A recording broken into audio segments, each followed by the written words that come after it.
1, 2, 3, 4.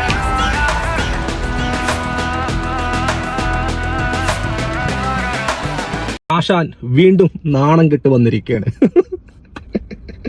വസു, തോറ്റ് തുന്നമാടി വന്നിരിക്കുന്നു നിന്റെ മോൻ. അവനെന്തെങ്കിലും തിന്നാൻ കൊടുക്ക്. എന്തെങ്കിലും പോരാ, സ്വപ്പ കനമായിട്ട് തന്നെ വേണം. ആരിഫ് ഹുസൈൻ ഇസ്ലാമിന് അഗേൻസ്റ്റ് ആയിക്കൊണ്ട് ഇവിടെ പറയാറുള്ള പച്ചക്കള്ളങ്ങൾ, അതേ പച്ചക്കള്ളങ്ങൾ എടുത്തിട്ട് നേരെ അദ്നാൻ റാഷി ഉസ്താദിന്റെയും ഹാഷിം ബ്രദറിനെ മുന്നിൽ കൊണ്ടുപോയിട്ട് ഇങ്ങനെ പറഞ്ഞു, ഛർദിച്ചു. നിനക്കാള് മാറിപ്പോയി. ഈ പച്ചക്കള്ളം കേട്ട സമയത്ത് അവർ കൈയോടെ പിടിച്ചു തെളിവ് ചോദിച്ചു. ആ സമയത്ത് ആരിഫ് ഹുസൈൻ 1.5 മണിക്കൂർ തെളിവ് തെരഞ്ഞുകൊണ്ടിരിക്കുകയാണ്. അത് കഴിഞ്ഞിട്ട് പറയാണ് എന്റെ ഫോൺ നെറ്റില്ല.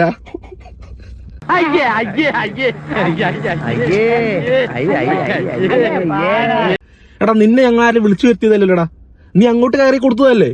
വല്ല ആവശ്യം ഉണ്ടായിരുന്ന?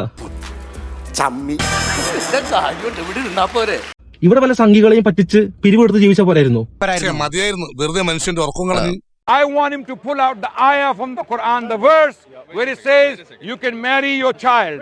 അതൊന്നും എനിക്കറിയാൻ മേല. ഇങ്ങനെ എന്തെങ്കിലുമൊക്കെ പറയുമ്പോഴേ എന്റെ മനസ്സിനൊരു സന്തോഷം ഉണ്ടാവുള്ളൂ. ഞാൻ എന്റെ സന്തോഷം നോക്കിയാ പോരെ. അങ്ങനെയൊക്കെ പറയുന്ന മോശമല്ലേ? If he does not pull that out, then know that this guy is not only a lame Zionist, a lame BJP apologist, he's a liar also.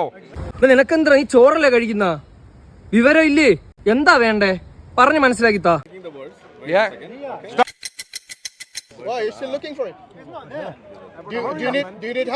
കള്ളനാണല്ലേ? He's gonna be looking for the verse all day. Does he have the shame? And I know he doesn't.